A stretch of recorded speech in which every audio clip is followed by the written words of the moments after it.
All right.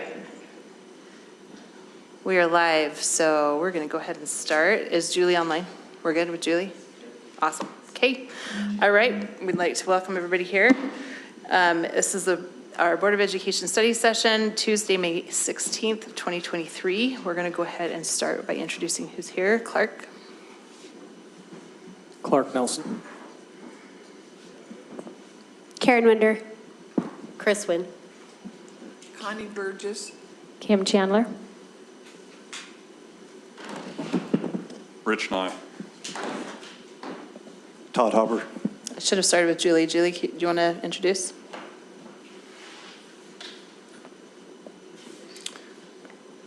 I'm showing her on Zoom board president and just messaging her here, but I'm not seeing her message back yet. Okay. Then we'll just say Julie is joining us online. She is there. And we'll hope that she checks in with us. And I am Nicole McDermott. We're going to go ahead and get started with the first item that we have is consent items. There are a few things that we have to approve. We've had this on our radar for a few days, so if there's no questions, we will go ahead and entertain a motion.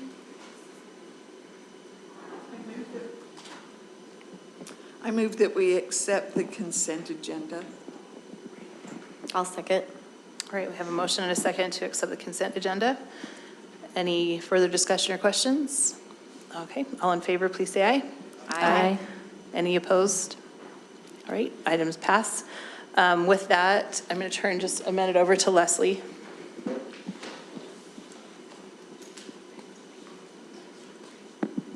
All right, board members, thank you. With this consent agenda item, you have transferred the principal from a school into the College and Career Readiness Director position with Judy Peterson's retirement.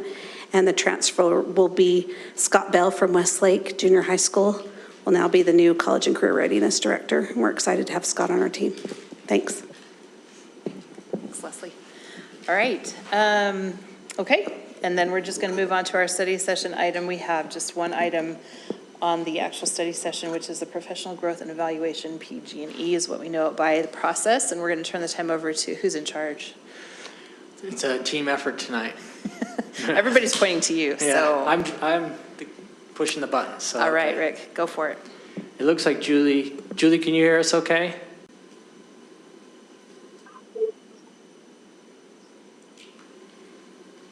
Yeah, it was my error earlier. She was in a waiting room. We had to admit her, so we're good now.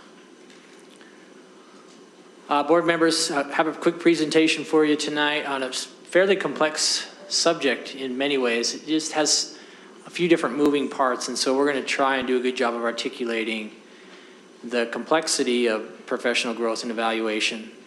The challenge with it is recognizing capacity building, but also correction. That's how I would verbalize the two areas around professional growth and evaluation.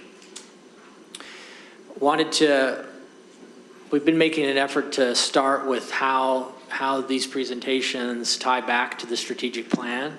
Just wanted to remind everyone, one of our priorities is talent development. And one of the objectives in talent development is performance evaluation. Several action under that objective: facilitate continuous improvement, performance evaluation system, enhancing that system, improve consistency and congruence in running that system, and investing in coaching are several of our actions under this performance evaluation objective within the talent development priority. Just visually showing that to you too, performance evaluation being one of those objectives under that priority. Goals for tonight are to provide understanding and purpose of the process of professional growth and evaluation. We'll oftentimes call it PG&E, and then also understand how PG&E interrelates with both capacity building and correction. Three big goals of professional growth is having a meaningful process, guiding growth, and providing feedback on practice. So a big part of professional learning is obviously the event. So someone might attend a professional learning event or attend a conference or attend a training, if you will. And that does have value, but just as valuable as then practicing the thing that you learned and then also receiving feedback on that practice. Just plugging the important elements of professional growth, well, professional learning, being event, practice, and feedback on practice. Feedback is where PG&E comes in. Wanted to talk evaluations. So we have professional growth and we also have evaluation. There's some important things to remember with evaluation. These do tie back to USBE board rule and administrative code, which really gives us standards and doesn't give us standards, tells us we need to have standards, effective teaching standards, and we need rubrics of performance on those standards. Wanted to also note that in that board rule, it asks for us to have multiple measures when evaluating. One of those is professional performance, the other is student growth, and third is stakeholder input. This idea of multiple measures is an important one, and we'll circle back to that.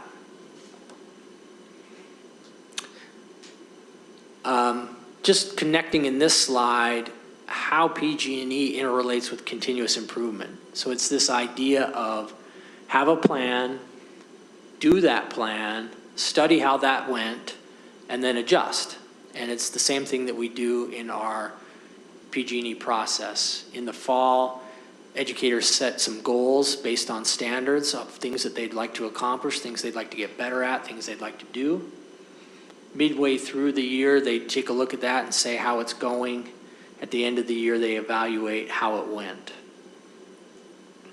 This is always in conjunction with their supervisor as well. So it's this ongoing conversation around goal setting, determining how it went, and then adjusting after. Wanted to give you another framework, conceptual model, if you will, around feedback.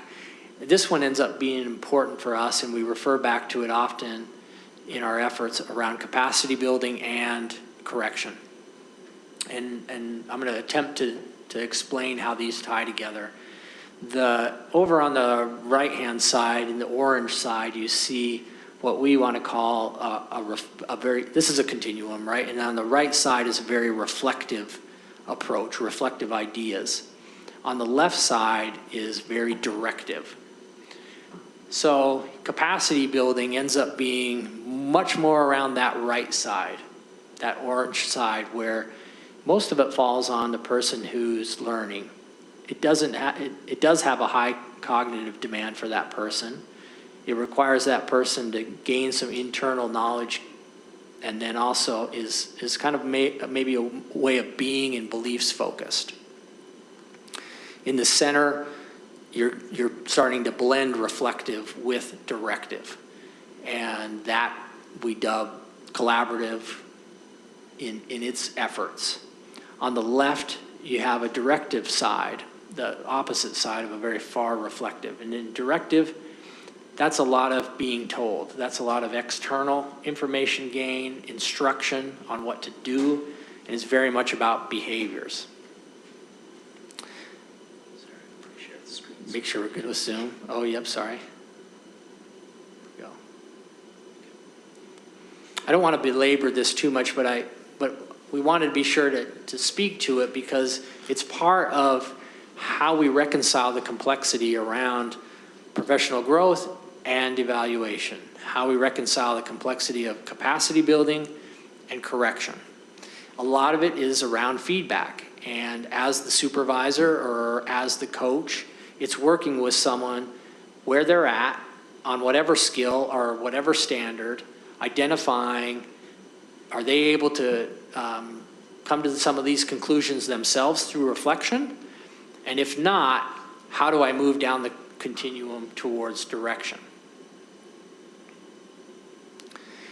I wanted to also highlight some things that we talk through with our supervisors and our coaches, our administrators and our coaches around giving feedback, and some important techniques or skills that we highlight with them.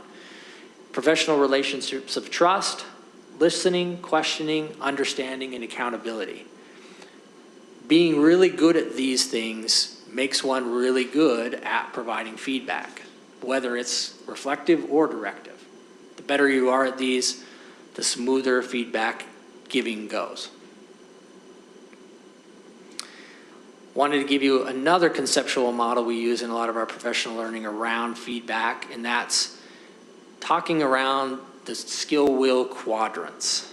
Skill-will quadrants help a supervisor or a coach kind of narrow in on how do I want to approach this with an individual. So I'll just give you an example. If the person you're working with has high skill and high will, you really operate on that right side of the continuum and just delegate. You're really just reflective. You're really just the sounding board for that person. They're going to identify areas themselves. They're going to reflect and decide how they're going to work on that. You're just there to listen, affirm, maybe give some feedback based on the degree to which they need and want it. The opposite corner of that skill-will quadrant would be someone whose skill is low and their will is low. And there, you're coming at it from a very left side of the continuum, a very direct approach where you're providing clear expectations, a vision of success, and you're closely monitoring performance. So fairly complex ideas and not necessarily clear-cut and black and white, but conceptual models to help guide and navigate how you help someone get better. Go ahead, John. I was just going to say, if you look back at the continuum that Rick showed you previously, we took portions of the continuum and then built them into these quadrants as well. So you can tell how those interact with each other. In the professional learning we provide to supervisors and coaches too, we recognize the complexity of individuals, and just because in one area Rick might really need some directives, there could be another aspect of his work or of the standards or of how good or where he's at on standards that might be much more reflective. So it's owning there's some complexity in individuals, and sometimes you have to move back and forth on that continuum within the skill range of where a person's at.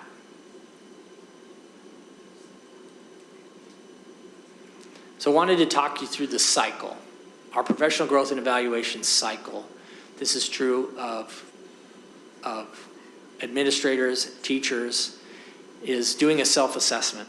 So you'll go through the educator standards yourself and say, on the rubric across all these standards, where do I think that I'm at? Then you have a beginning of the year meeting with your supervisor where you share those. Supervisor provides input, obviously leveraging the coaching techniques we named earlier, relationships of trust, listening, questioning, as you share where you think you're at and where they share where they think you're at. Goals are then created in the fall, and then lines of evidence are determined in the fall. So I might say, hey, I'm approaching in this standard.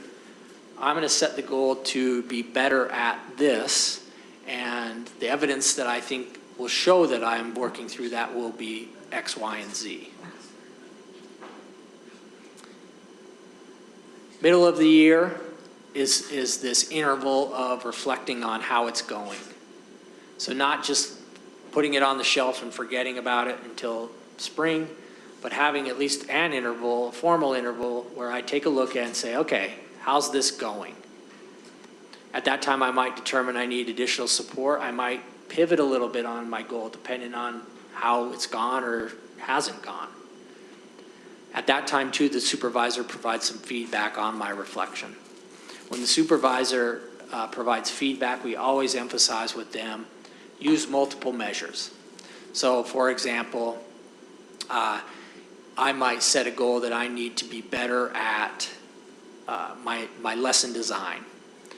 And mid-year reflection, I might say, yeah, it's going all right. I think I've done this, this, and this.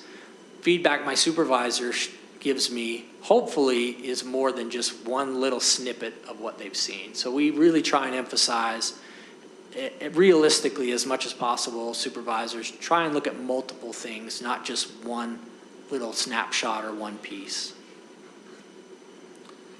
Finishes out that cycle at the end of the year. where data and lines of evidence are compiled.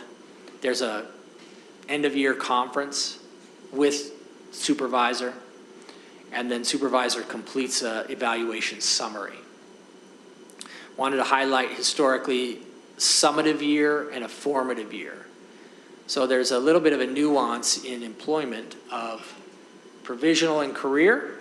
Provisional meaning my first 3 years, and then career after 3 years. But then there's also this cycle of formative and summative. Summative usually attaches to an educator's licensure year. This is a little bit of a moving target because over time, some of these definitions have evolved or are evolving. We expect a little bit different definition in summative and formative going into next year, but have yet to see from USBE what that's going to look like.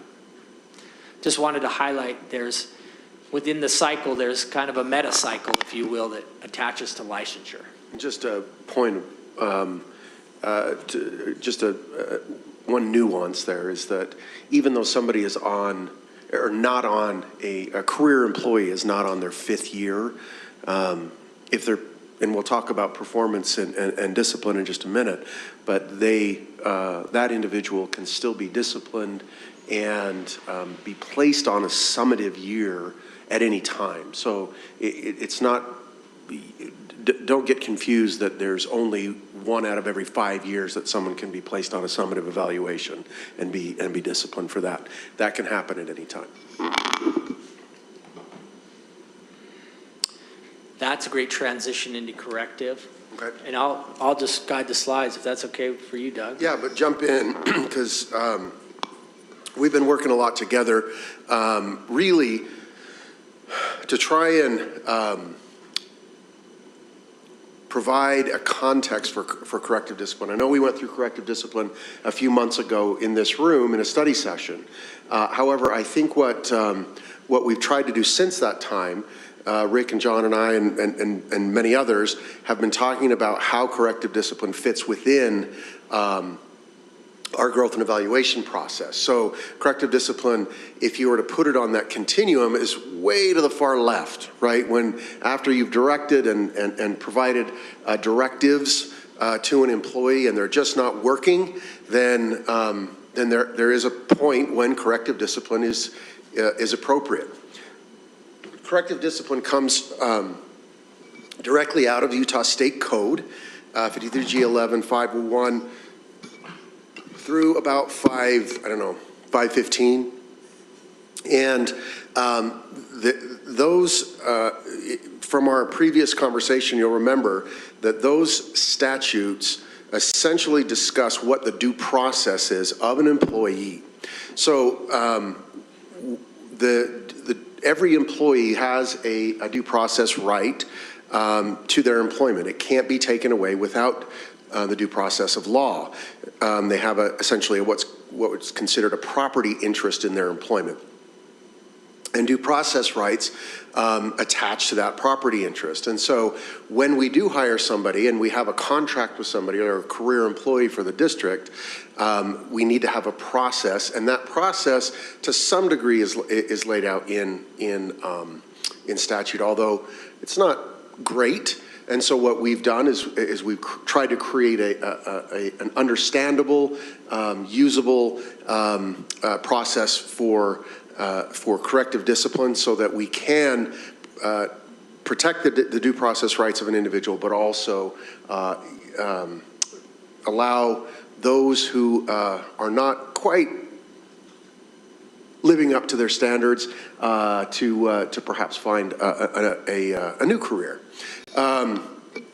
Those due process rights do include appeal rights, and any time that a property interest is taken away from an employee, that employee do have a process of appeal, depending on the employee, depending on what right is taken away, up and including a wrongful termination hearing, which is a formal hearing in our district, and some of you might remember being involved in some of those processes because you, as the board, you're the final arbiter of that process. And so if we have a due process hearing or a fair hearing in the district, you are essentially the final decision maker in that process. All right, go. So as I was describing, this is where we sit on the continuum to the far left. This is after we've gone through kind of working with an employee, trying to develop their capacity. That capacity is not being developed to the degree that would meet our standards, and therefore corrective discipline is the next step. So what are the corrective discipline actions? We have a progressive discipline process. Basically, what we're talking about is people are given multiple chances to improve. If they don't improve, then the consequences of that discipline increase through a series of levels. Now, I want to note that there's no right to any one level of discipline. Typically, we go through a process of giving someone a low-level, school-level warning, and then if their performance or their conduct doesn't improve, we move to a district-level warning. If that doesn't improve there, we move on to a referral to an assistant superintendent, and an assistant superintendent will make determinations as to what additional discipline is appropriate. But if there is an egregious excuse me? Violation. Yeah, an egregious violation of conduct, of our code of conduct, for example, or if performance is actually, or a lack of performance is causing a great deal of a disruption to a school, for example, then we don't, we're not stuck in any one level. We can accelerate the discipline as necessary. Again, due process under 53G11 501 et sec. Contract and career employees have that property interest. It can't be deprived. Districts must comply with the general due process requirements. Much of that is also determined by administrative rules. I want to make that clear. Specifically, in Administrative Rule R277217, there are standards for educators, and those standards for educators include everything from how a teacher conducts themselves in a classroom, how an administrator speaks to a student or puts has physical contact with a student, for example, and many other things. What I want to point out is that we apply those standards to all of our employees. So regardless of whether it's a licensed employee or a certified employee or not, then any employee that works for Granite School District is responsible to live up to a heightened standard that's outlined in R277217. In our corrective discipline process, this comes right out of our corrective discipline manual. It's essentially just a flow chart that shows how we go through the corrective discipline process. Excitingly, if you're me, we are in the process of redoing and revamping our corrective discipline manual, and we hope it will be a little more user-friendly, and it'll also provide some additional practice that we think will be helpful in correcting misconduct and performance issues. This is essentially the process. You'll notice that this is the corrective process. Is this one for conduct? So this is the corrective process for conduct. And there's a distinction, you might remember from our last conversation that we had a few months ago, there's a distinction between conduct and performance. And the reason for that is that there's kind of a difference in the nature of the issues that are coming to the surface, and there's a difference in the way we need to address those issues. If a teacher is failing to perform in the classroom and is not doing certain things that would be up to standard, we have more of a coaching and deliberative process that we go through with that teacher. When it's conduct related, those are typically things that need to be addressed immediately, and that's what we do. So go ahead. I think in these next few slides, board members, is just showing a little bit of the nuance between conduct and performance. So in this conduct slide, you'll see the orange we've labeled, there's some kind of incident or issue. There you go. In this slide is showing or highlighting the importance of gathering information. In this slide, we're going to talk to performance. And the big difference here is, again, in the orange, you see performance issue. And circled, you see gather multiple measures. So on that performance side, we're gathering multiple measures to make some decisions. On that conduct side, we're just gathering the information. So it's kind of an investigation, if you will, and hopefully that makes sense in the nuance between a conduct issue and a performance issue. And it is a subtle nuance, but it makes a big difference. It makes a big difference in how we go about conducting an investigation versus how we go about evaluating the performance of a teacher. There are two separate processes. Those are outlined in the flow charts that we were just showing, but really the point that needs to be emphasized is the one that Rick just mentioned, and that is that in both circumstances, we are trying to gather information or collect lines of evidence that will hopefully help the individual improve their performance, or if they're unable or unwilling to improve their performance, will provide the basis for discipline up to and including termination. And that's what we're talking about here, our corrective action, Granite School District Board Policy, Article 9A4C. A couple of you have already received an updated version of 9A4C that we are going to discuss in Law and Policy this week. So as we're going through this process, as we're discussing this with you, we are also in the process of revamping our policies. We're revamping our corrective discipline manual. We're discussing how we're going to train on this subject this upcoming summer. But I just want to point out that corrective action is based on essentially these kinds of conduct that is improper. We refer to it as improper conduct. Neglect of duty, insubordination, failure to perform duties, excessive absenteeism, incapacity, or actually that one's no longer on there. Sorry, I thought we took that off. And these are actually outlined very specifically, a little more specifically in our new policy, in a way that I think is going to be useful, a little more descriptive, and really try to hone in on those things that need to be corrected when we're talking about corrective action.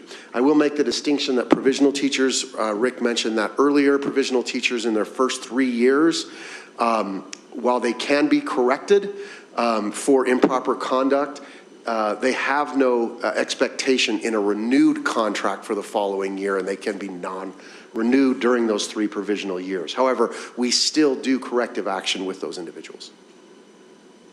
So the process for conduct, again, wait, is this? Speak to this for a second. What's up?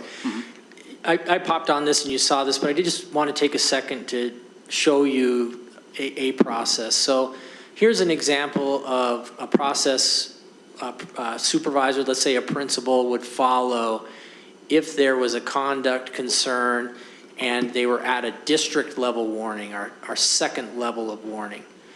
And I'll just kind of go through it really quick. Obviously, you always want to provide expectations.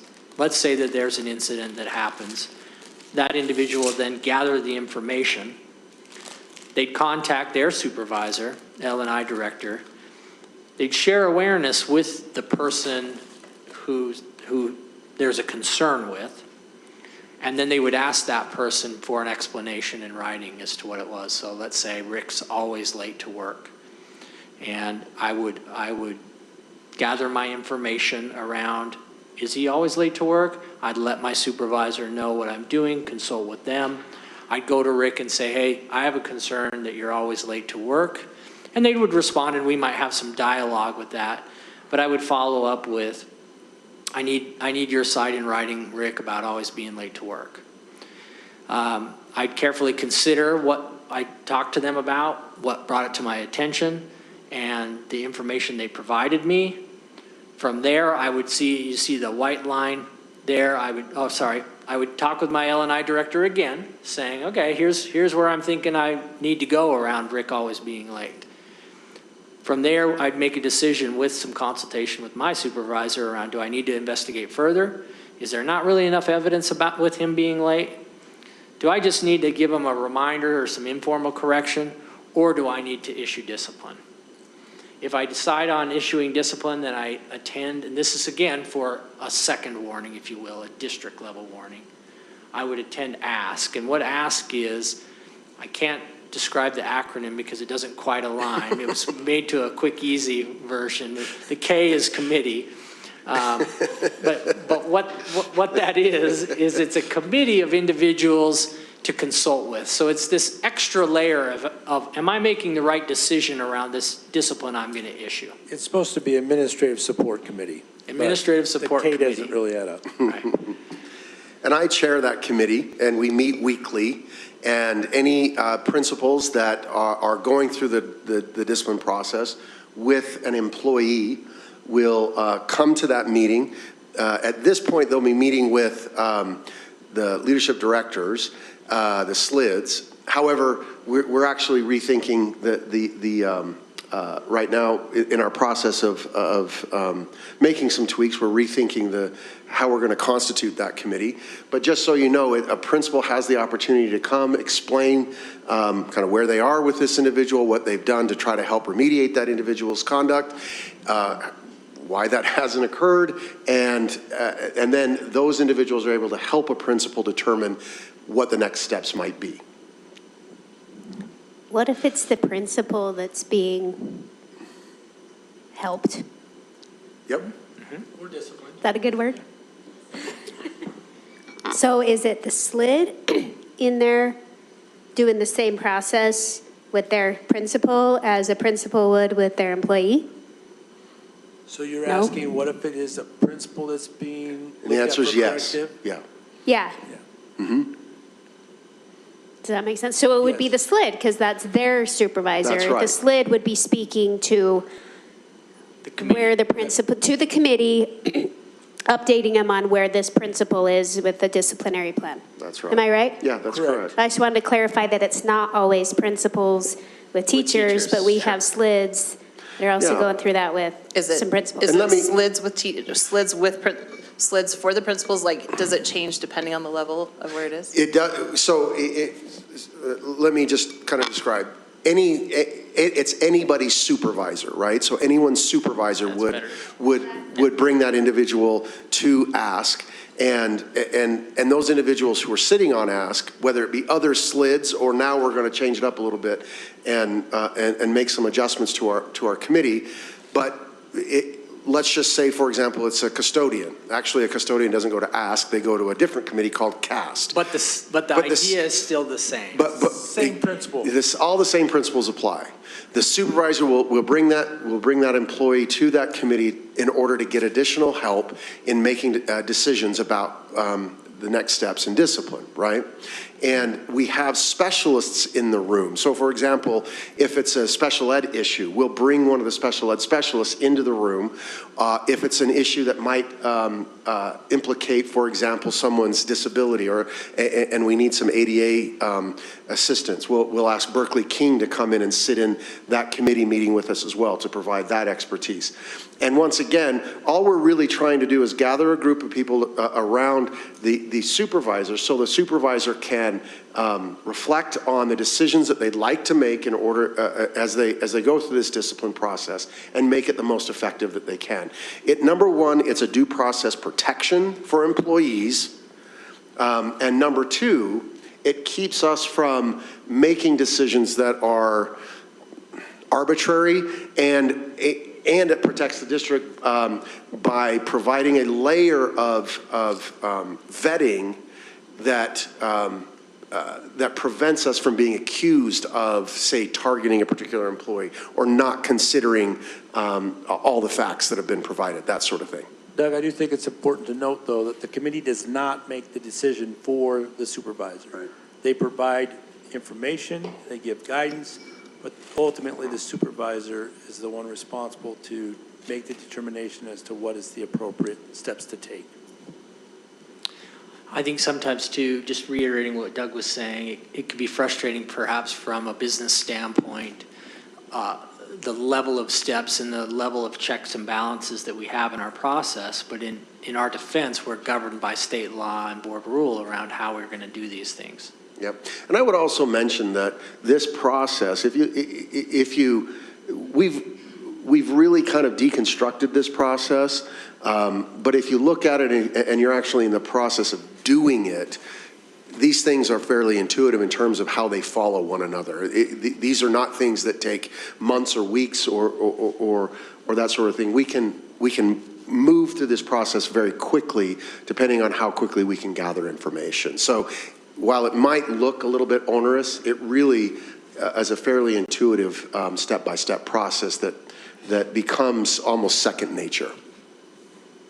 This was just the slide on performance I've hit, and just noting a little bit of a nuance.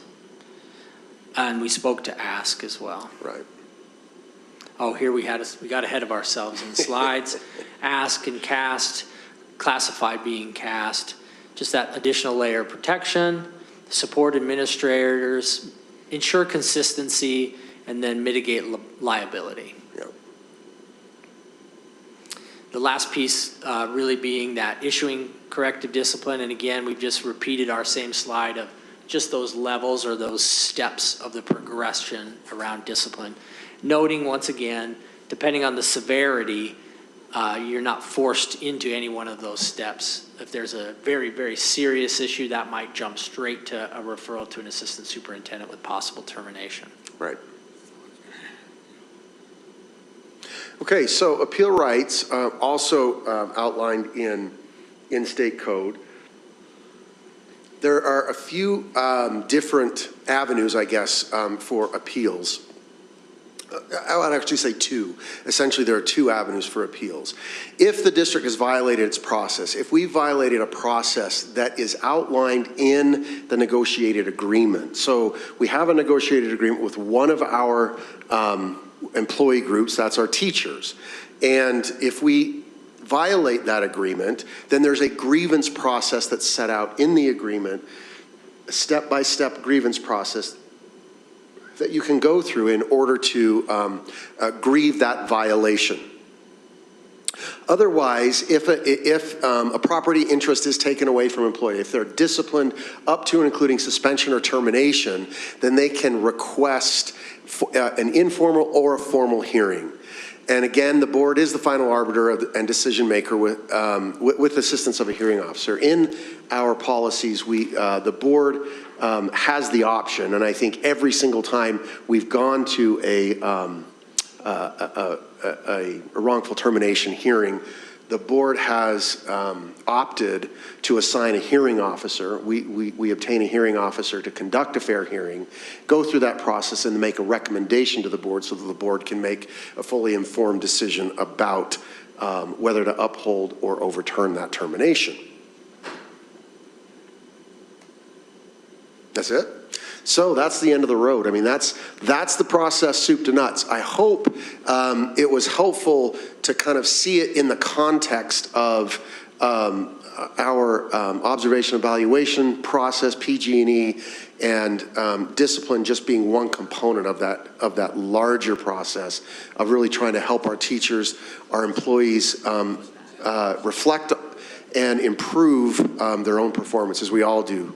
Or hopefully we all do in all of our capacities. So that's it. Any other questions?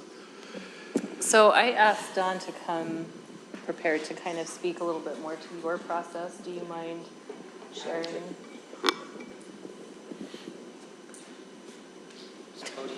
Podium as well, Don. Podium as well. Oh, okay.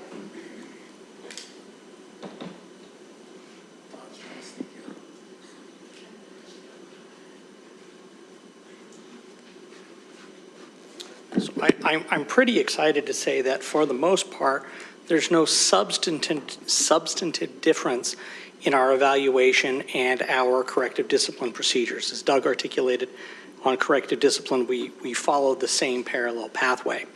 We have on classified, yes. We do have a more simplified evaluation process that happens each year. Categories, of course, are different than teachers, but there is a same proficiency, if you will, scale. There are 4 categories that you can fall in. If you're a supervisor on the classified side or the non-licensed side, you have an additional category of supervision that you're reviewed upon. I think we're at 4 sections roughly. Patrick and I have been developing a rubric to help some of our supervisors better and more consistently evaluate employees, meaning, what does practice is good public relations mean?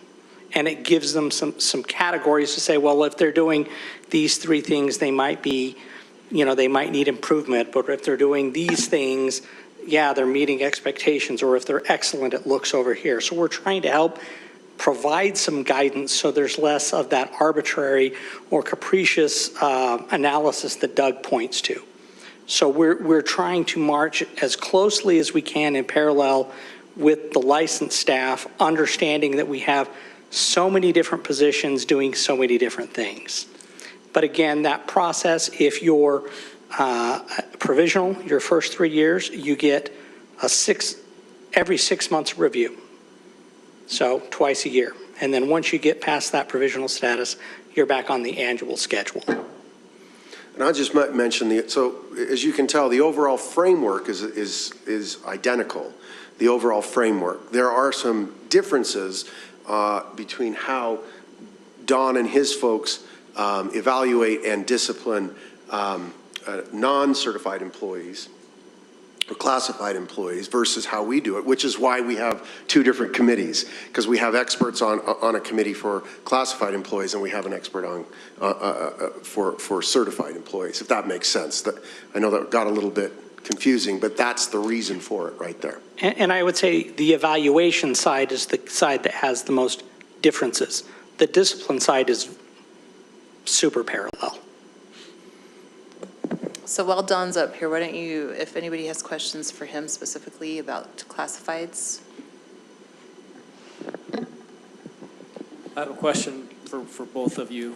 Technically, I'm curious how often this disciplinary process is put into play within your classified group versus teachers and administrators, generally speaking, and then relative to each other.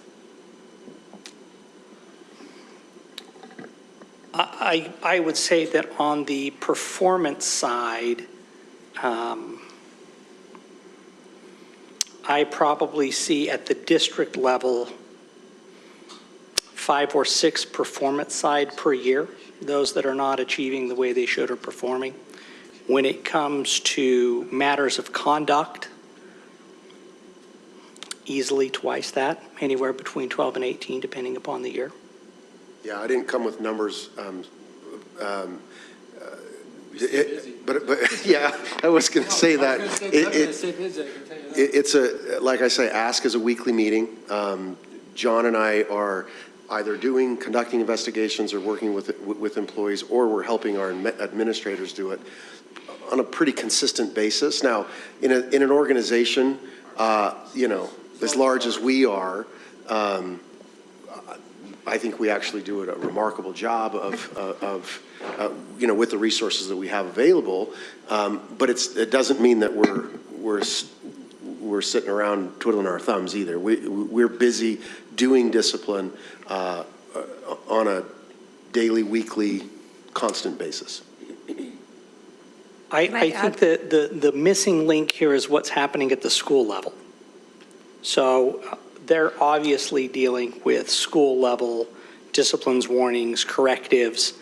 at a rate that far exceeds what's happening at the district level. They're trying to correct it at the school before it makes its way up, or at the shop level, or at the kitchen level, et cetera. Well, there are also a segment of employees that I do corrective with as well, social workers, alternative programs, Heart Vixen, GTI, all of those alternative type programs. I have a piece of that as well. That was where my question was, who's in charge of, so like secretaries, people who are employees here at the district office, are they treated separately, differently than secretaries out of the school? Are those under you, John, or is that still classified employees? Where's the differentiation? Okay, that's a good question. I technically work with all the employees that are assigned to a school location, except for custodial, which falls under Dawn, and social workers that fall, and psychs that fall under Leslie. But secretarial, all administrators, all teachers, that falls under my preview. Now, when it's people at the district office, it depends on who their supervisor is how that works. Okay. But typically, they come through ask the same way you would. Essentially, we treat a department like a school. So the department director is like the principal. But if it falls under my department, then it would be me. If it falls under Rick's department, it would be Rick. And then if it's us, it falls under Dr. Nye. Yeah. So if it's like a school, we used to call them STS. I don't know, what do they call now? Tech coach, technology coach. Yes, technology coach. Is that considered, I guess are they a licensed educator generally? Yes. They are. Okay, and so that would fall under the school? Mhm. Okay, so, okay, I'm just trying to wrap my brain around who goes to what and which. Yeah, so technically, if a principal supervises that employee, most often it comes to me, unless it falls under custodial or one of Leslie's One of folks. the support.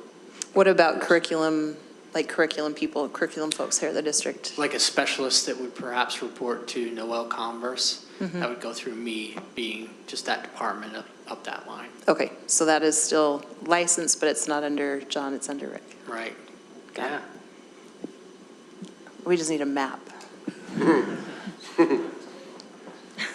Okay, is any other questions for Don while he's up here? I think mine's for everybody. Okay, go for it. I'm curious how complaints relate to this process, how they tie in, so conduct complaints. I know we have a process for tracking them. I want to hear more about what that process is, how that ties in to the conduct discipline steps here. Yeah.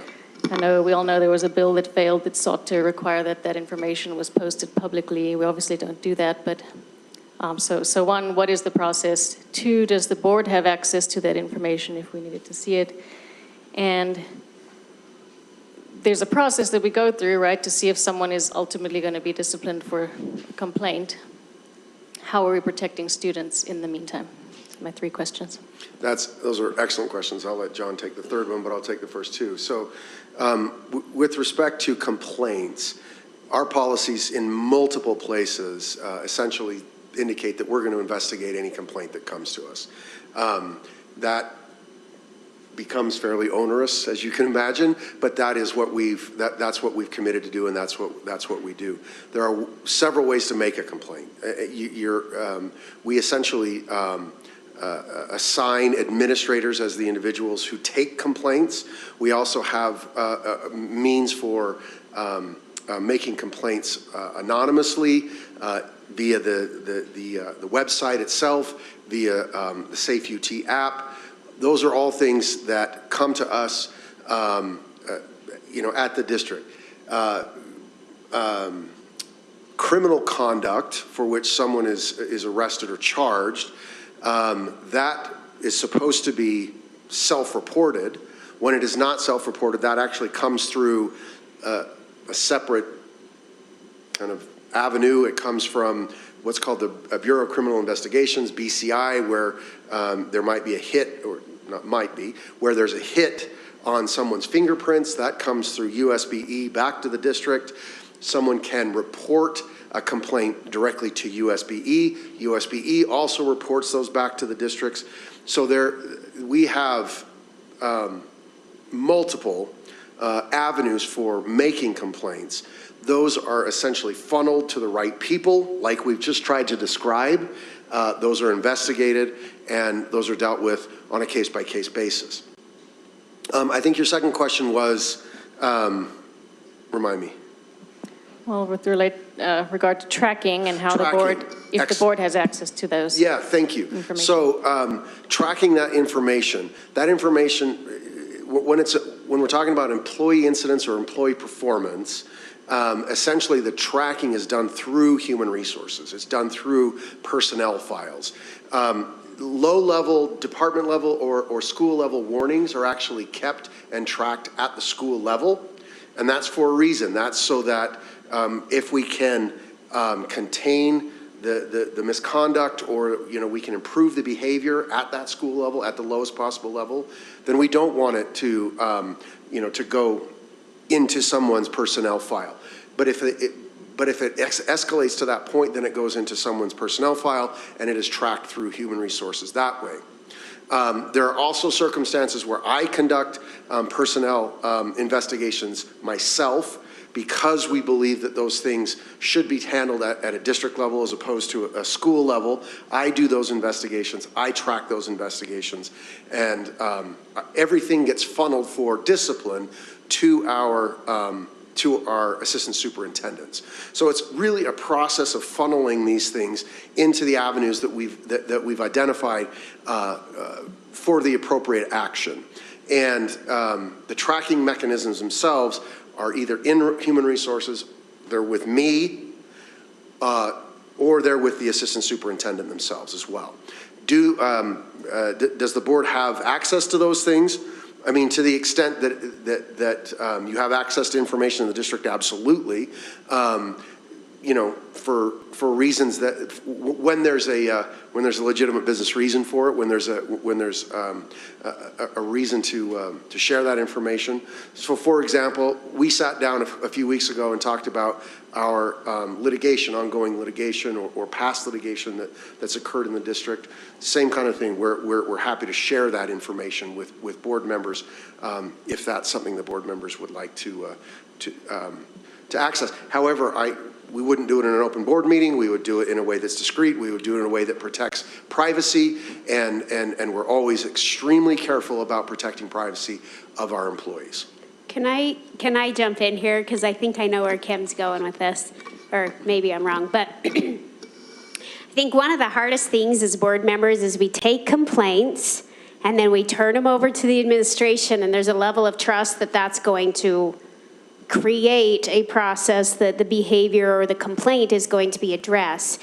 The tricky spot is they can communicate with us, yes, we're on it, we're doing, X, Y, Z.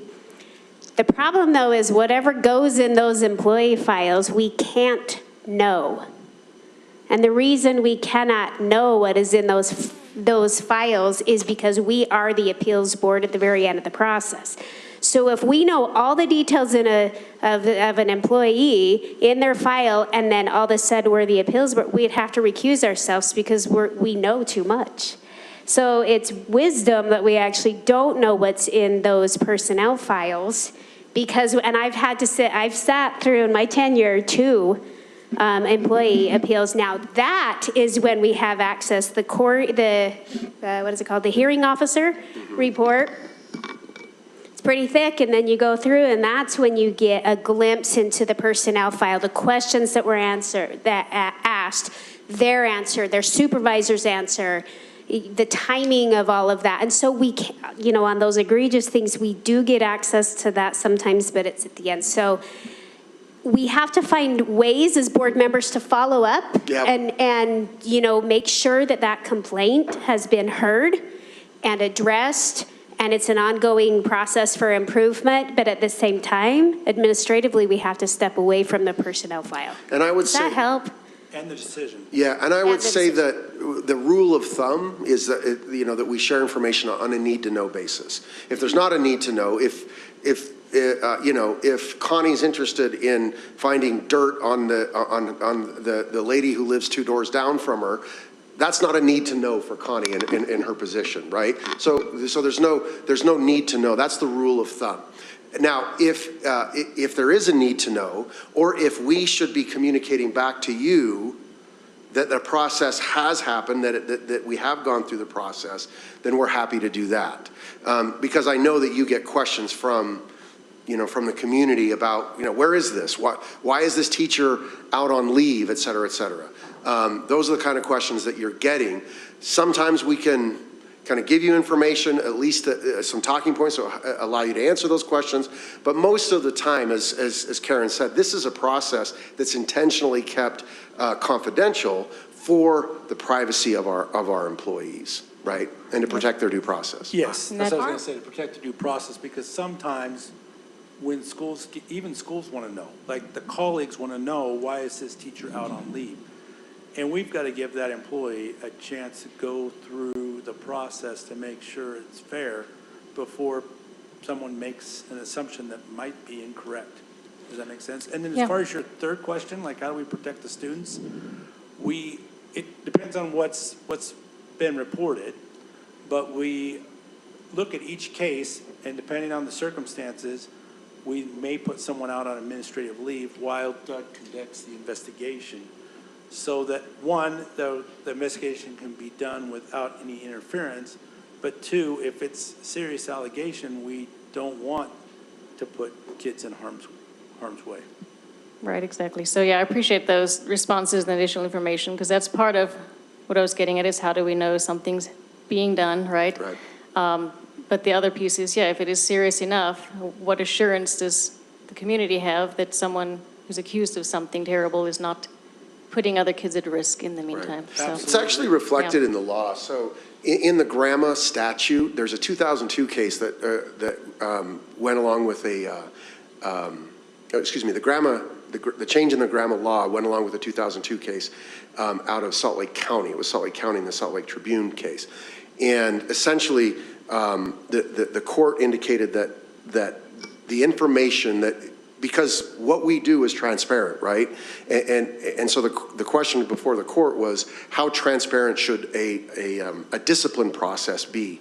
What the court basically came to the conclusion is that pending the investigation or during that ongoing investigation, then that information is held confidential. Once there's a final disposition of the entity, so for that example in Salt Lake County, after there had been a disposition, after all appeals had been exhausted, after everything was done, then you could GRAMA request that information. So I don't want to say that we never share information about employees, because we do. And it's, to some degree, that's actually a public information, but not the sensitive information about an ongoing investigation, not their sensitive, financial information, all that kind of stuff. However, there are decisions by the district, agency decisions that are public that can be produced if asked. It gets tricky because I've actually had somebody that said, I just got written up for this and I'm mad it's in my file, and it was a teacher, and I just was like, stop. Don't tell me anymore. I want to be your friend here, and so I had to walk her through. Board members don't need to know what's in your file or anybody else's file until we need to know, right? And so sometimes, we want to rally around our friend, and why are they getting written up? And I'm like, if you want me to help you, just don't tell me. So that at the, if it happened to go all the way to the end of the process, I wouldn't have to recuse myself from my friend. Does that make sense? So.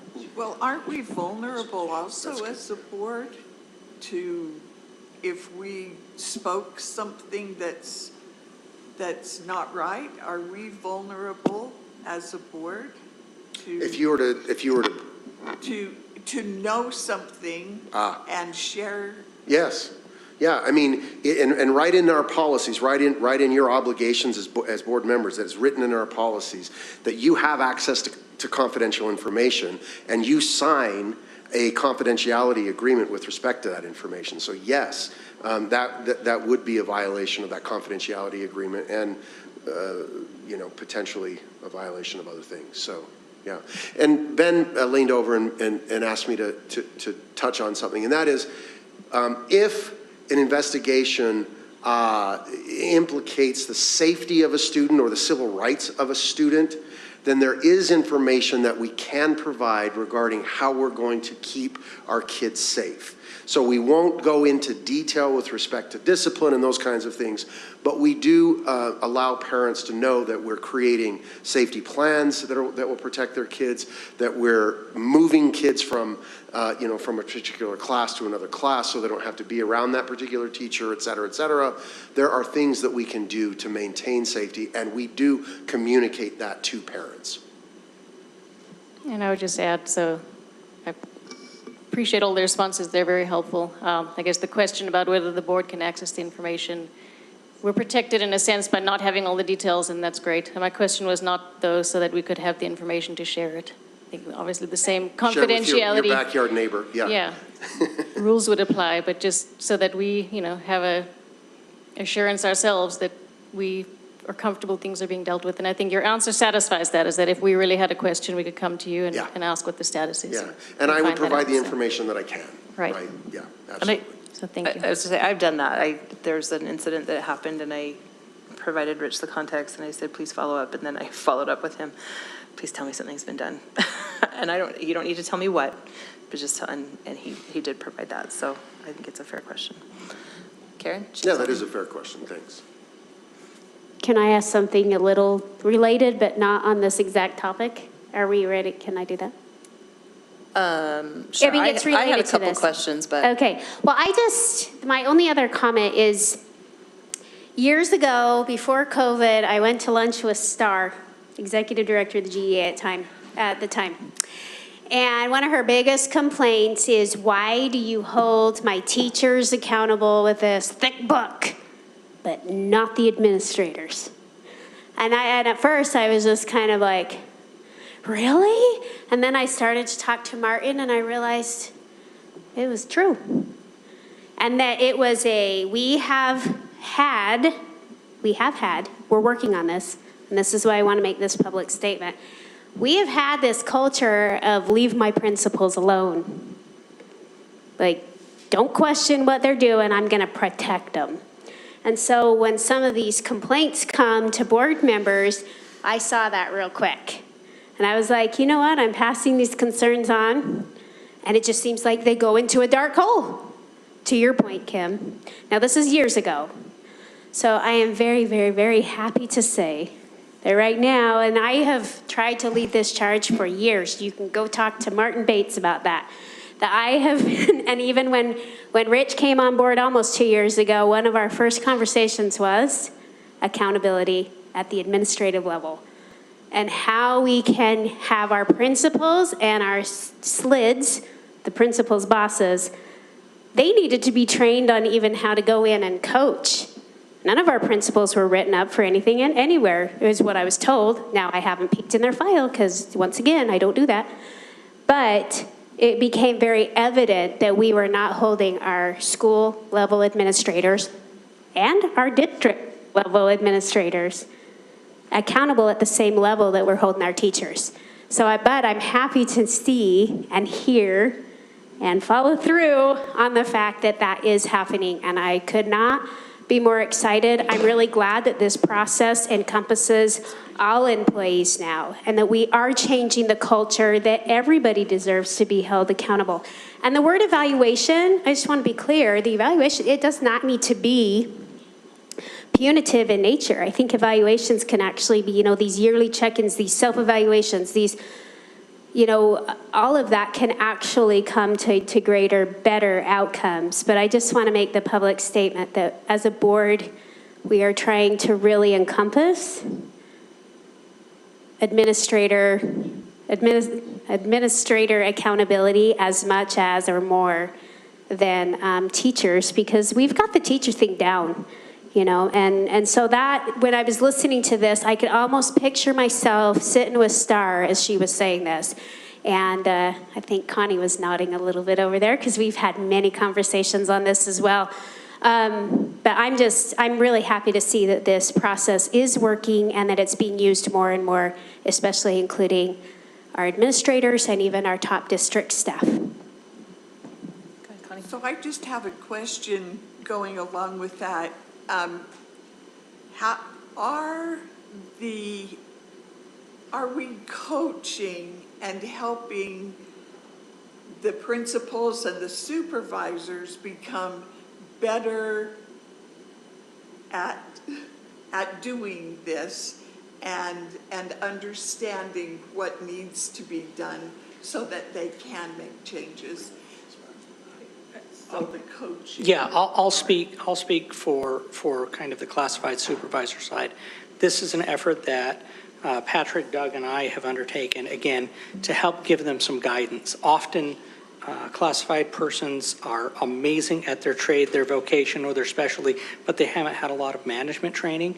And so we've been trying to provide management training through even courses at the University of Utah, but specific to evaluations. We're creating a training specific to help them be more consistent, be more equitable in their evaluations. So that's something that we recognize and have been working towards that. Yeah, absolutely.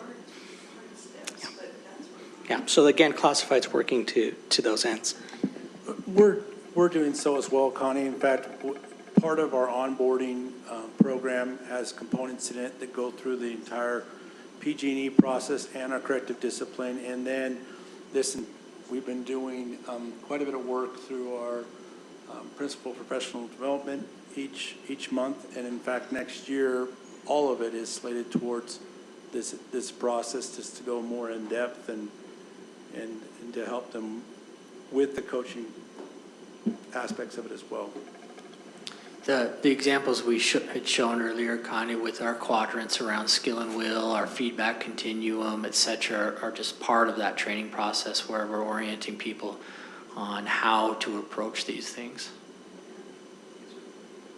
Our principals are younger and younger, so they need that help, and I mean, I think all of us do. It's not just that they're young. And I think it's fair and important to note, too, that the process around conduct is quite a bit cleaner and easier than performance is. Conduct can be fairly black and white and easier to have those conversations, where performance can be a little bit more nuanced and gray and is a little bit more challenging. But to that end, as we think about the overarching priority of talent development in our strategic plan, it's acknowledging that through the process of continuous improvement, we all ought to be improving. I mean, it just goes without saying. And so regardless of position, we ought to be doing that where there are, and it's not punitive in nature, it's a growth mindset to say if there are gaps in some level of performance, then what strategic investments do we need to make to elevate the capacity, going back to skill or capacities, synonyms, to lift that individual up to a better place to perform, recognizing that one of the biggest levers that we have to pull for a career status employee is an investment of development. And that's even specified in state statute. That's right. Suggesting if they're not performing well and we need to go down the road of due process, that tier 2 or plan of assistance is designed to do just that. What resources, what supports, what efforts are we going to make to help this employee improve? And then after we've done all that, if they've made the improvements, fantastic. That's what we were hoping for. That's what the state statute intends. If they do not, whether it's skill or will, then that leads to an orderly separation, potentially. And so that is across the board an expectation of all our employees. Again, it's not trying to catch people per se. It's saying, hey, how can we evaluate our practice in how we provide our services as a district, as employees of this district, as employees of this board. So certainly a process under the umbrella of talent development generally, with that overarching commitment to increase our capacity to do the things that we're hired to do.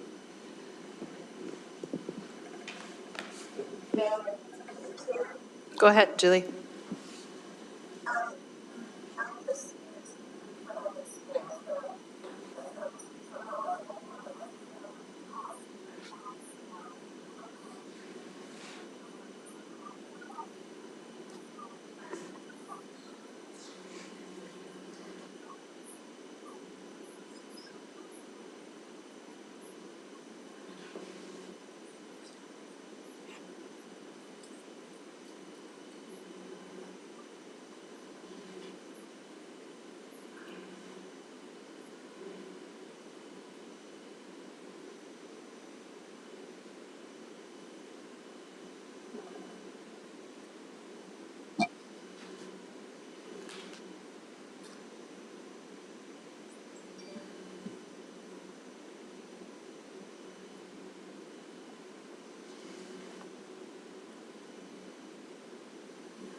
So it could be that they've received a school level warning in the past and the behavior continues, and so now it's moved up to a district level warning.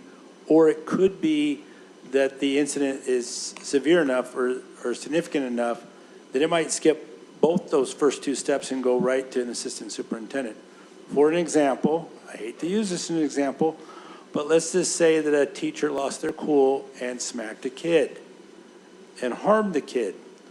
That would not go to the school level warning. That would not even go to a district level warning. That would come straight, in this case, to me. So.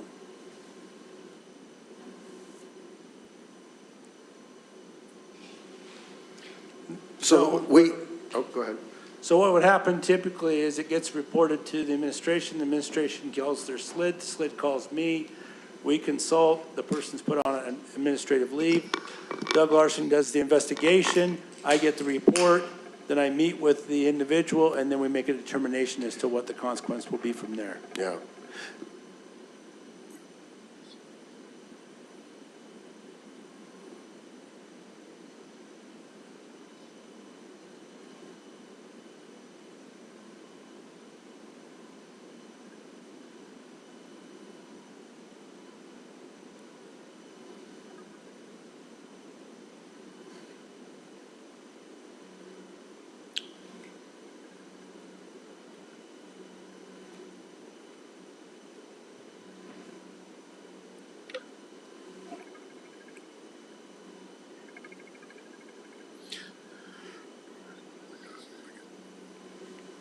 Yeah, so let me just kind of address that. The whole concept of a verbal warning or a written warning, those are kind of antiquated concepts. We used them for a long time. We still use them. Those words are still in our vernacular.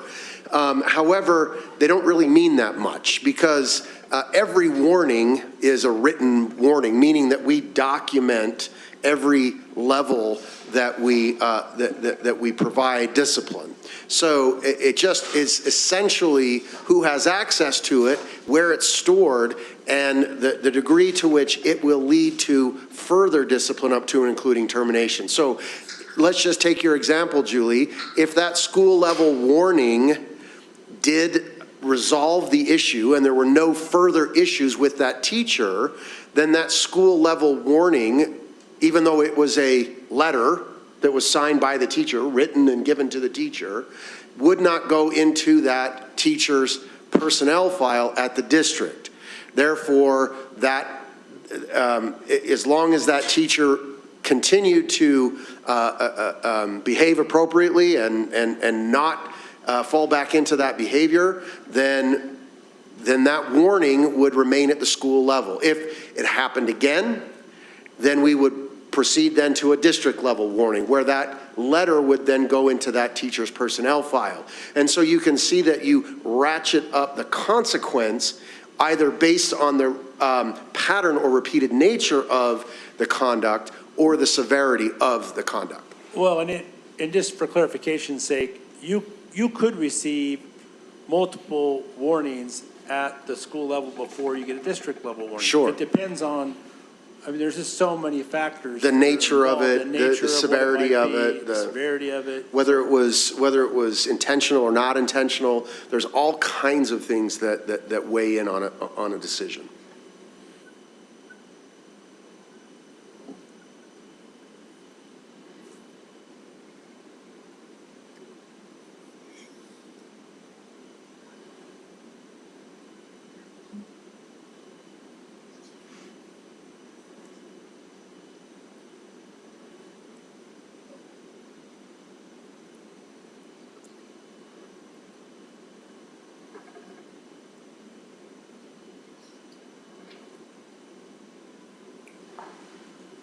Sure, they have every right to reach out to the administration because the administrator won't necessarily go into the detail of the discipline, but they should be able to let the patron know that there are steps being taken.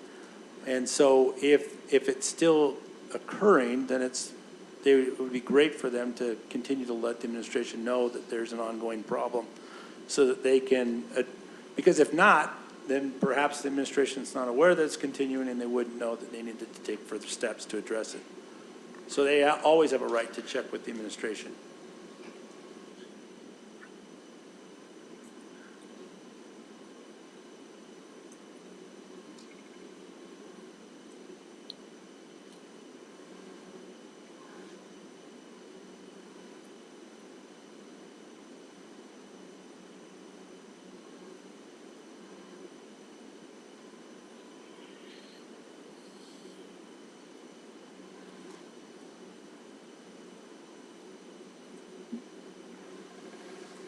So Julie, how I would describe that is back to those multiple measures around performance.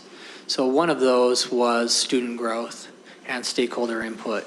So it's not solely just what I go in and observe in a classroom. Part of the measures I consider when doing an evaluation on the teacher or educator standards are those multiple measures for a teacher: stakeholder input, student growth, observation, lesson design. All of those types of things go into that. Not directly linked to the overall arching school goals, but certainly the students that you have reflecting on the growth that's happening in that classroom being part of that evaluation.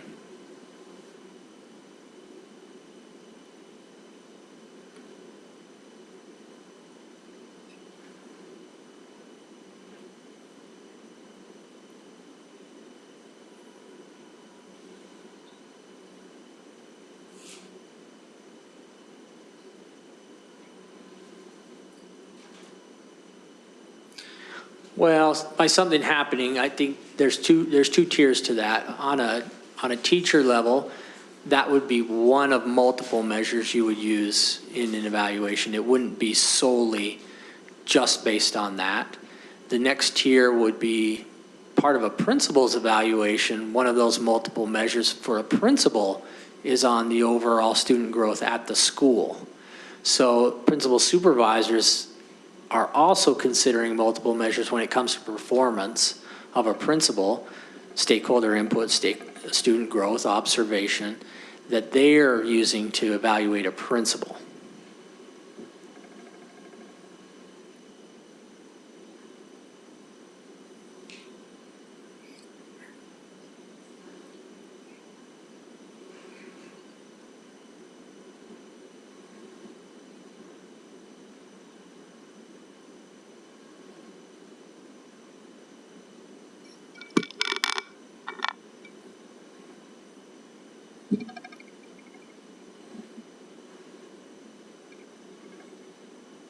Sure. So anybody that works in the district has a supervisor, and any supervisor can discipline a subordinate. So if I report directly to Dr. Nye, he does my evaluation every year. If I was engaged in misconduct, Dr. Nye would be the one who would go through the process of issuing me, some sort of discipline. He might enlist an assistant superintendent to help him with that process, but that's where the accountability lies. It lies with the employee's supervisor. The employee's supervisor is charged with making sure that that employee is performing up to standard and complying with district policy, state laws, et cetera.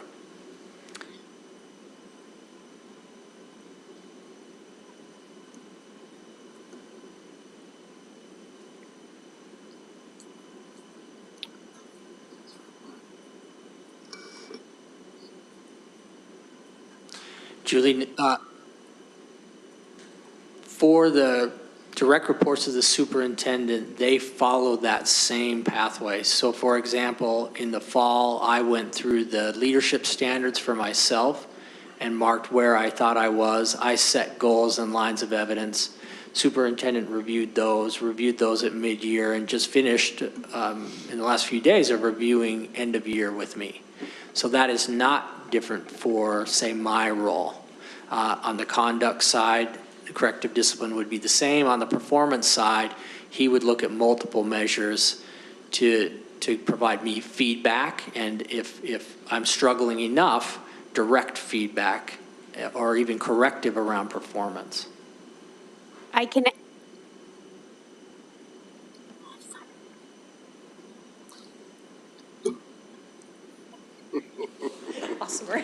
I just want to follow up, though, to my previous comment, and you can correct me if I'm wrong.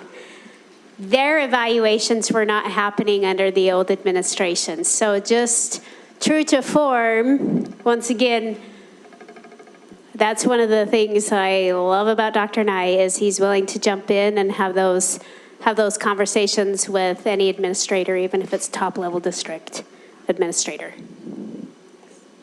I have one question. When there's changes in our administration or a teacher decides to move school, if they're on let's say a step, if it's not in their file, would a principal want to put it in their file, or is it necessary, or is it start over at the new school? How does that work? Okay, so when a principal moves, what is kept in the file, and I'm looking over at our friends at GEA, because sometimes we talk about these very detailed. Conduct items stay in a file, okay? Performance, not so much, because if someone has a right to show improvement, and so they are able to pull those things from the file once they start showing or demonstrating satisfactory performance. Does that make sense? Yeah. So. And that's actually addressed in the negotiated it's- agreement. Okay. But if it's conduct, for example, let's just say that there were concerns with perhaps a teacher losing their patient, and maybe they hadn't committed anything severe enough to rise to the level of significant discipline, but if something were reported down the road and there was a new principal, that principal would want to know that there had been concerns previously. Does that make sense? Yeah. So that will stay. And then, of course, if it rises to the level of something that we look at, those files, conduct always stays in there as well. If it's performance related and they want to appeal to have something removed, they can do so if they've shown satisfactory behavior. So the process would continue with them. Hopefully there's follow-up before that principal leaves, let's say, or do you know what I'm saying? Like if there's some actions going on. Oh, okay. So And on the if- opposite and if side, yeah. someone's, and let's just say someone's on a plan of assistance, for Yeah. example, that plan would stay in place Okay. for the new administration that's coming in. Right. And they would just pick up where the previous administration left off on that So plan of assistance. it continues that same Yes. formula, okay. Okay, I get a couple of questions now. As far as the feedback from stakeholders, I'm coming at this, and I just want to fully recognize this. I'm coming at this from the view of a teacher, right? And I was that person sitting there saying, well, why am I getting evaluated and nobody else is? And so this is just my perspective, and things have perhaps changed since I have been an employee of this district. But I just want to double check. We seek feedback for our teachers, and even I think now our principals. I guess my concern is just kind of these middle people that we're talking about, and I don't want to diminish their value in saying that, but kind of the ones that, our curriculum specialists, our secretaries, the ones who are here at the district, not the ones that are necessarily face-to-face, but even those ones. We've heard stories about, there was a secretary that was at a school that I dealt with, and she has since retired, so I'm not saying go get her, but at the same time, is there opportunity for parents to be able to, or are we actively seeking feedback for that? Because that's where my concern is. I don't know that there was ever a place, and I didn't know at the time where to go and say, that secretary has a really bad demeanor dealing with people. Secretaries who deal with our teachers, are teachers given the opportunity to give that feedback now? Our teachers who deal with our curriculum specialists given that opportunity to give that feedback? Our curriculum specialists given the opportunity to give feedback to their supervisor? Does that make sense? Because I feel like there's some inconsistency in that. I love that we're doing this now with our administrators and that you all are doing this. It makes me as an educator feel a lot better, but I want to make sure every single employee is also following this model. And I feel like if it's just the direct supervisor that's giving them feedback, that we're missing a big component of this. I'm going to start off, and it sounds like John has a thought as well.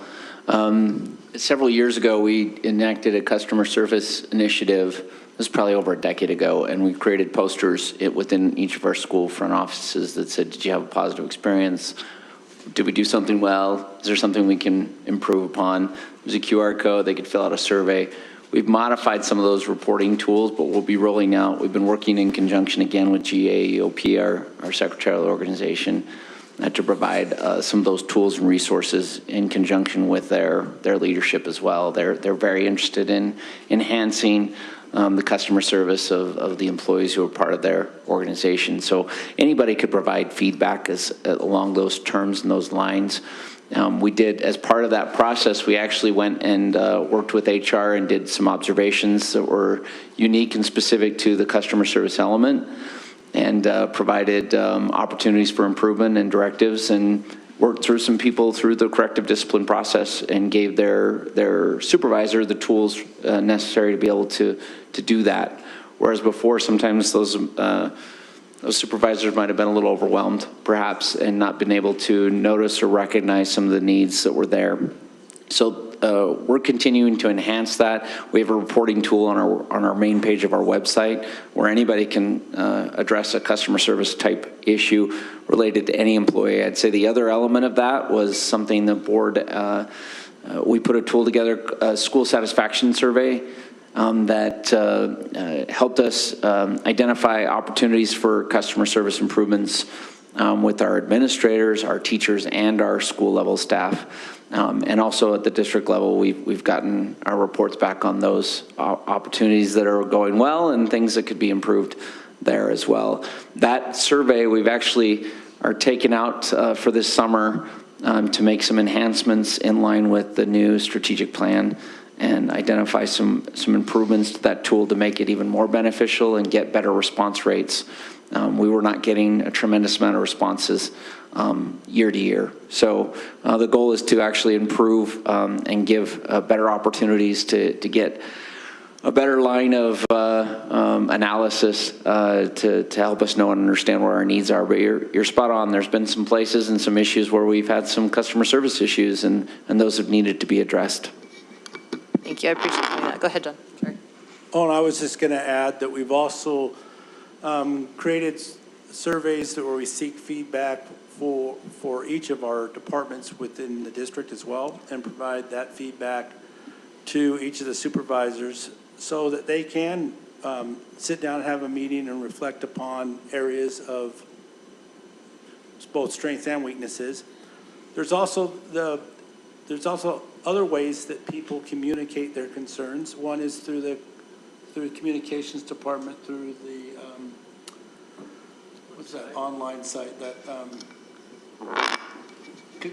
Patriot Concern Yeah, forms. it's a reporting form. And so when Ben's department gets those Patriot Concern forms filled out, they send them to the SLIDs of each of the schools that they supervise. They actually keep record of those so that they can see, perhaps, is this a reoccurring theme? Is this a problem that we're seeing more than once? And then they also receive phone calls, and each of the directors keeps a log as to what concerns they're receiving each year. And those stay in a file. So even if a director were to switch or they were to be reassigned to a different school, we have that information. So it could be on anything from interactions that they have with a cafeteria server or a custodian or a secretary or whomever, whatever support personnel that are there, even bus drivers we get and so forth. So we keep that data as well. That's really important, and John and I see every single one of those too, so that there's some redundancy in identifying potential trends, again, as things happen over the years.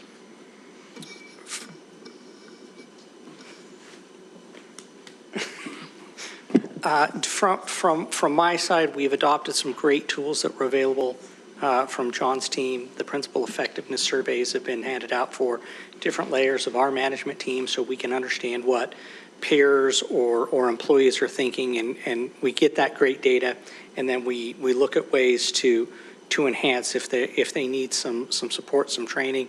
All of those things we're there to again reflect that the model of continual improvement, right? And we it takes time to hit every stakeholder group. It's not every year, it's, on a cycle, but we are trying to reflect on those and develop ways to help different employees at different leadership levels get that done. And sometimes we even do, frankly, we have a little lottery for training for those that are not supervisors that want to undergo some management training. We have a lottery, almost a draw out of the hat if you're interested. We have 10 spots, submit, and we'll pick those 10 and we'll put them into a training program, whether it's through the University of Utah Continuing Ed or something in-house. So we're trying to develop our team that way as well. Just quickly, John had brought up a point that I was going to bring up, those leadership effectiveness surveys. Sometimes a principal in the past has requested it because they want like a 360 of how people are experiencing their leadership. Sometimes we initiate if there's significant causes or concerns that are emanating, and it helps us drill down into some specifics that we can then act on. And so moving forward, though, it's the general expectation has been mentioned, principal effectiveness surveys, department effectiveness surveys, again, all through the lens of continuous improvement and growth mindset, saying, where are our gaps, where are my blind spots, how are people experiencing my leadership, and how I'm going to make adjustments and improvements, make that investment. I would also say in full transparency, we still have work to do on the tool itself. So we have leadership standards. I'll use leadership standards as an example. Teachers have standards. But leadership standards, depending on the nature of a person's position, the rubric that goes with that evaluation works really, really well. Depending on the position, it's a stretch, right? And so making some of those adjustments, and John and his team for the SLIDs, they've already done some of that work where they're saying, okay, if you're a SLID, per the leadership effectiveness standards, for a SLID, your expectations are a little bit different than that of a principal, right? And so we're making some of those adjustments. And there's still some work that needs to be done to make sure that the evaluation matches probably more of the larger employee groups, maybe a little bit different, maybe a little bit better for alignment purposes. It's still opportunity to put notes in there. If it's not a clear alignment, a supervisor can put notes in there if the rubric doesn't necessarily match up and provide that. And so the other part of that is as well, so for every administrator, teacher, employee, there's a self-evaluation. So they go through and they rate themselves on that rubric, see where, and they're suggesting where they feel like they are. The supervisor also does it, and that's that's fertile soil for discussion if there's a discrepancy in those rankings, if you will, across the highly effective, needs improvement, and unsatisfactory, those four areas. So still work to be done to refine and hone our process. Some of that is also the instrument itself, some of the limitations. It does a lot of things well. There's some things that it doesn't do as well. And without going into the specifics, we're looking at ways to improve the tool that we use to be able to be more actionable. Yeah. I love challenges reframed as opportunities. Yes, thank you, Julie. Thank you. I just want to, I appreciate that we do have stuff in place now. I just want to reiterate that I think the feedback from all of our stakeholders is important. Part of this is because I did have somebody at a community council meeting say, I think we were talking about an evaluation or something, and they said, well, how come I don't get to evaluate the district? I'm like, oh, well. So just making sure that we're getting feedback in the appropriate way from all of our stakeholders for everybody. And I'm hoping that we are pushing that out to teachers who deal with some of these other employees that may not be directly involved with children, that we're, as far as like teachers in a classroom, but that are employees, either secretaries or our other level of people. So just because I've just past experience, I'm just speaking from that. I do want to know, because this is something that I think has been expressed from employees in various different places as well as parents. Do we have those, like the path, the process? Do we have that outlined? Is that on our website somewhere? Is that for our employees to see? Is that in their professional agreement? Where do they see this is, if you have an issue with this is the first step that will be taken. This is the second step that will be taken. This is the third step. Do we have that process outlined anywhere that people can see?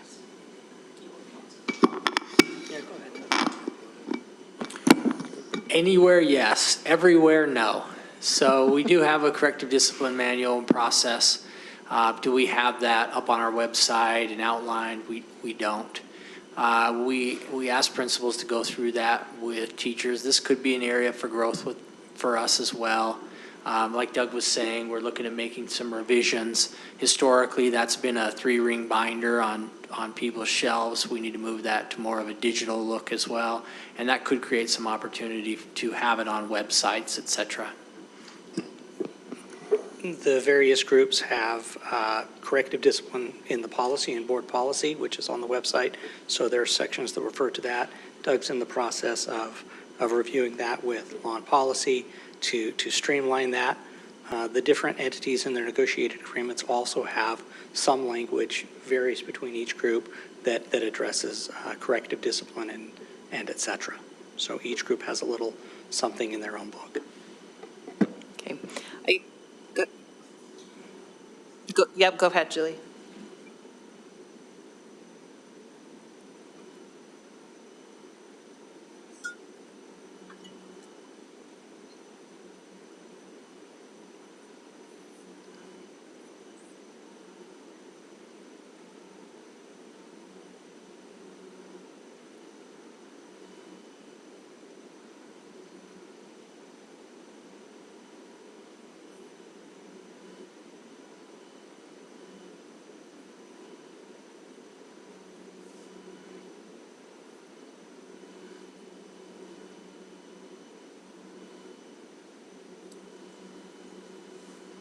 And I guess for my part, I just think as clear as we can be would be the better. One of those beautiful flow charts or something that is, this is how the process goes. Because honestly, even looking at this, it's colorful. I do like it, but like the corrective process is, rather than the way that it's viewed here, what can we give to our employees? What can we give to our stakeholders that makes it very clear this is the process that we go through so that they know and they can see it. Does that make sense? Yeah, and Luke is up there. He's our new Matt, who's our new Stephen Powell. Hi, Luke. And we'll work with Doug to put something together. I think one of the things that we have really overemphasized in the parent handbook and other public places on our social media accounts and regular places is how to report a concern, and making people very much aware. This is where you start. This is how this works. If you're not getting the response that you need, please elevate it to this individual. Contact, here's the number to do that. If you're still not getting the response, and goes all the way up to you guys as school board members. So it does indicate, and we want to make sure people feel comfortable reporting those types of concerns and questions as appropriate. And I appreciate that. And I notice you guys have done that, and that is beautiful. And I think that is something that pushing that out to our public has helped a lot. I just want to mention one other thing, that we're trying to work with as many stakeholders as possible as we're revising this, and in particular, we're working with GEA. We'll also work with, we're working with other stakeholders in, one, revising the policy, but two, revising the handbook itself. And in fact, I've got a meeting with Jessica tomorrow, and we're sitting down and going over some of these very issues. That's one issue that she's brought up with me, and one that we're going to address. Yeah, I just think that as clear as we can be with our teachers, especially so that they know it's not where they are in that process. Yeah, they need to know where they are in that process. And with with anybody, whoever that is, that they should know, it should be very, very clear where that is on that process. Thanks. So, sorry. Just throwing things around here. Okay, so we just, with our consent agenda, we did approve another year of Frontline. Have we looked into any other software or a way to track things? Is Frontline, are we like Frontline is the best way to do this? Do we love Frontline? Hindsight's always better. The hindsight on Frontline platform offers several different services.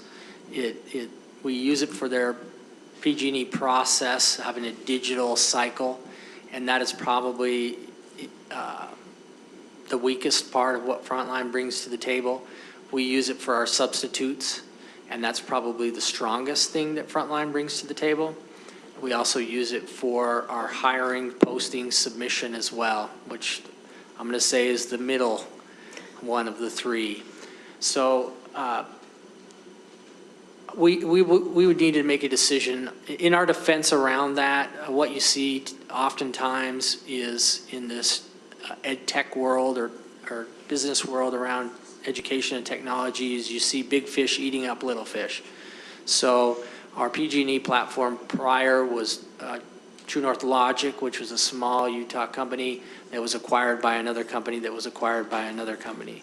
So we recognize some aspects of this larger platform are stronger than others and are having conversations around what do we want to do? How are we going to do this?